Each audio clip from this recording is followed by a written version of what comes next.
Hello, welcome everyone. I want to invite you to participate in the first video cast for Denise's healing journey. And with us on our first video cast is Cliff Young. He is a marriage and family therapist, and he is also the pastor of New Hope Christian Center in Lomita, California.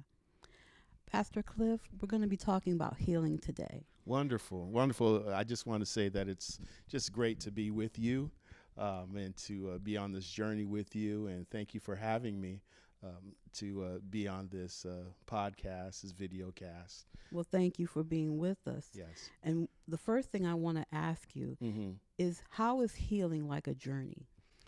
Well, in my journey as a family therapist, as a marriage and family therapist, I have been and counseled and just worked with a lot of couples and a lot of individuals and a lot of families. And all families need healing. It doesn't matter if you think it or not, if you need healing or not, but all individuals, all people need healing. And healing is not just a one-time thing. Yes.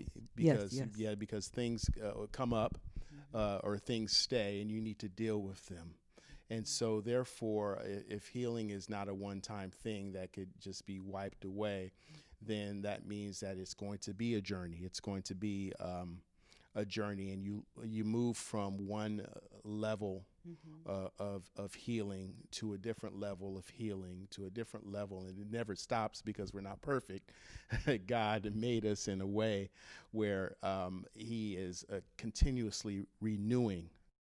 As a matter of fact, my favorite verse, being a living sacrifice out of Romans 12. Yes. Yes. Yeah. And so verses 1 and 2. And then it goes on, it says you are going to be a living sacrifice, holy and acceptable.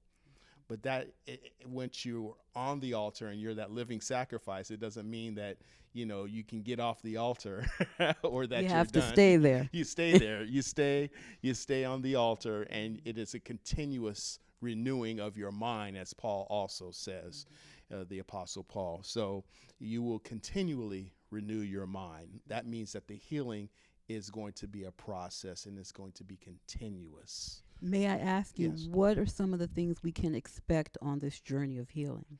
Well, you can expect a disappointment, first of all. Did you have to go there? I got to say it, first of all, healing, it takes a long time. So first of all, expect it not to be perfect. Expect there to be disappointment. Expect it to be a process. Expect it not to just be a one-time thing. But what you also can expect on the other side of the spectrum is that you can expect that you're going to find joy in it. You're going to find the healing, even though it feels hard. But on the other side of the healing is going to be a different attitude about yourself, what you think about yourself, and what you think about God in the process. It's a theology. And this is why I like, your mission here. If healing, it's basically a healing theology, what you think about yourself in healing and what you think about God. What Yeah. does God think about healing? Oh my gosh, I say, oh my gosh, because we are inviting God into the conversation here. I believe, that the healing with God, the God perspective, is a relationship. God desires to have a relationship with man, and God desires for man to have a relationship with fellow men. And mankind, I don't want to get into the gender thing, but man meaning mankind, man meaning men and women. And the thing that I feel that God and healing is concerned, they go hand in hand. For God so loved the world that he gave his only begotten Son to heal the nations, to heal people. You know, not only healing from sin, but healing from our condition of, physical healing, emotional healing, psychological healing. And so God is a healing God. He's not only with us, but he wants to heal us. He wants to see us do better. What is our part in the healing? Well, our part of the healing is being adaptable to let the healing take place. Let God mold you. Let God shape you. Let God do these things in you to make you better and to help the relationship between Him and you. You know, our part is to be humble. Our part is to be the surrendered. Our part is to be shapeable, moldable. Our part is to worship. I know another part of your ministry and what you do is worship unto God. So not only do we find that we're being renewed, but we have to be grateful for what He's doing in our lives, how He's molding us, how He's shaping us. And the way we can do that primarily is to give Him praise, to give Him glory, to be grateful for that. And then it's just a reciprocal relationship. You know, God is like, oh, I'm grateful. I love my servant there. They're healing and they're actually being thankful for their healing. You know. So we're not alone in this journey. Oh, no. God never meant for us to be alone.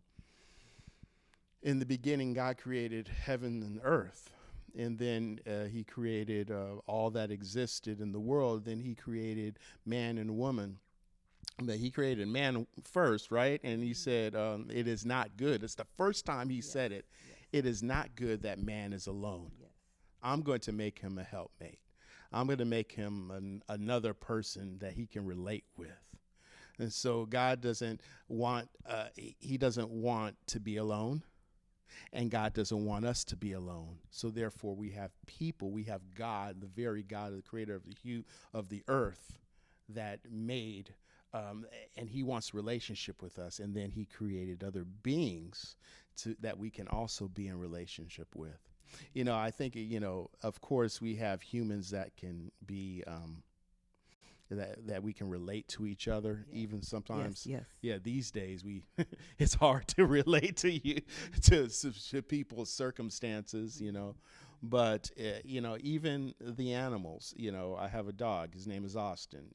He's our family pet. You know Austin, right? Yes. I've talked about Austin. Okay. And so Austin is interesting. Yesterday, my wife was doing some studying. She's working on and finishing her credential, her administrative credential, and Austin sat by her the whole time, never left her side, and just comforted her while she was studying. Now, this boy, I'm sure he was expecting some food or something, because he always likes to eat. But he was there and just comforting her, protecting her. So it's not just in our healing process. God has, it's wonderful. God has given us each other. God has given us Himself. God has given us all these other things that we can be healed by. We are not on our own. We are in this journey together. We all need to be healed. And God has provided all of that for us. Yeah. Pastor, thank you so much. That was so rich, what you described to us. And I hope that many of our viewers will also be enriched by what they heard. And if you find that this was helpful for you, please, subscribe to the newsletter and keep coming to the blog. And again, thank you so much for this first video cast of Denise's healing journey. God bless. God bless you.